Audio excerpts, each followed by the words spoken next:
Now that Splatoon 3's Grandfestival is over and Team Past has won, what does this mean for the next game in the Splatoon series? As a veteran from the good old days before Splatoon had numbers in its name, I can tell you right now that the realistic, practical answer is not that much. We can theorize and fantasize about all the awesome past-themed things that the developers could do for Splatoon 4, but if the previous two Final Fest results have shown us anything, is that we need to keep those expectations kinda low. That being said, I tend to have a very creative mind, so instead of settling for mediocrity, I'd like to share what I think will happen in Splatoon 4 based on the results of Grandfest. Let's begin with the most likely, most practical future. Splatoon 4 will continue the storyline we've seen in the world of Splatoon. That is to say, we'll be in a world where DJ Octavio has been thwarted twice, Tartar was defeated by Pro's vocal cords, Grizz failed to turn everyone into a furry, and Marina managed to restore the denizens of the deep back to their normal selves. There is a chance that instead of giving us a new set of idols, we'll just get the Squid Sisters, the group that voted for Team Past, as the returning idols who give us the news in this upcoming game. In fact, Splatoon 4 might just take us back to the original Splatoon 1 hub in Copolis Plaza, which will have seen some changes in its appearance since Splatoon 1 and 3, and that's as far as the safe predictions can go. Heck, even some of them are a bit of a stretch, but if we go any further, we'll definitely be making wild guesses. So let's get wild.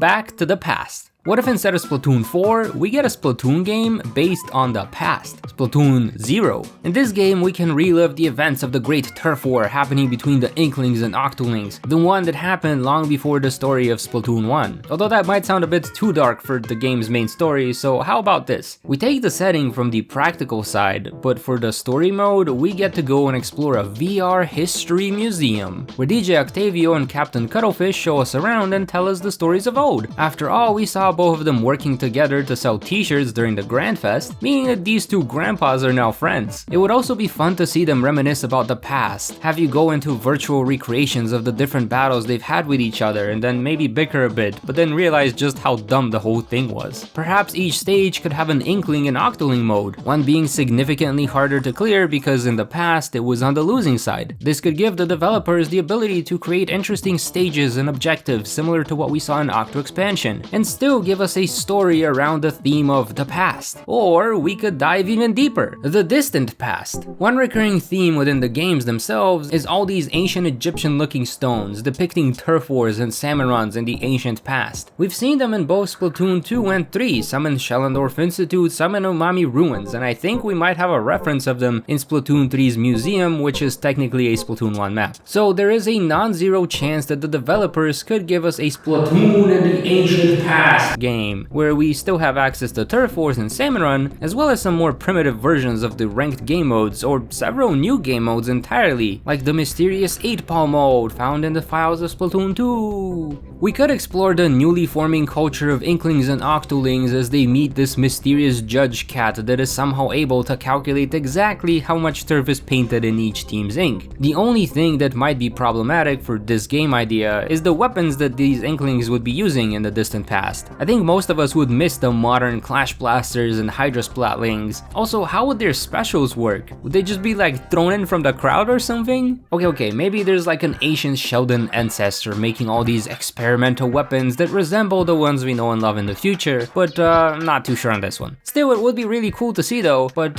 maybe I should keep it more real. Remembering the past. Rewinding this back to reality, what if Splatoon 4 looks at the story of all the deep sea metro survivors who have finally reclaimed their memories and are trying to return to their normal lives? You know, characters like Deadfish, which could be the new idol, or Isopadre, who could function as our new merchant character. Knowing how much the developers love to play off the numbers in this game, I wouldn't be surprised if the story revisited the one main character we haven't heard of at all in Splatoon 3, that being Agent 4 from Splatoon 2. What was this agent doing during the events of the current game? Were they just resting or training, or maybe looking into things from the ancient past which might still haunt us after the events of Splatoon 2? Or the game could take an entirely different route. Salmon Run. Splatoon 2 introduced us to Salmon Run with very little lore or explanation, which is why I ended up doing a 3-part theory series on what the Salmonids are and what the golden eggs could be used for. Splatoon 3 gave us a lot more lore relating to this game mode. We got the big runs, we got Mr. Grizz, and even a little friendly small fry who could somehow turn into this really huge fry. The final Salmon Run stage added in Splatoon 2 hinted towards Mr. Grizz, so I'm wondering wondering if the final stage of Splatoon 3, Bone Rattle Arena, is also hinting towards what we might see in Splatoon 4. I thought about making a whole video dedicated to this map, but to be honest, unlike the ruins of Arc Polaris, there wasn't much to work with here. My two main takeaways were that Salmonids also have some form of entertainment similar to how Turf Wars entertained the Inkling Society, and that the giant Salmonid, which looks a bit like what our small fry friend turned into, definitely has some sort of significance for them. So perhaps Splatoon 4 story mode will spend some time exploring our little buddy's supersizing powers, the Salmonid's history, and have us actually learn more about what Salmonids are in general. I personally think this would be pretty cool since Salmon Run is my favorite mode in the game, but I won't get my hopes up too high for this one. And those are my 5 possible predictions for Splatoon 4 based on the results of the Grandfestival. But I'm curious to hear what you guys think, so if you've made it this far, please drop a comment down below with your ideas for what might happen in Splatoon 4, or which of the ones I presented you think is most likely. Either way, thank you for watching, I hope you enjoyed, and I'll see ya in the 4th one.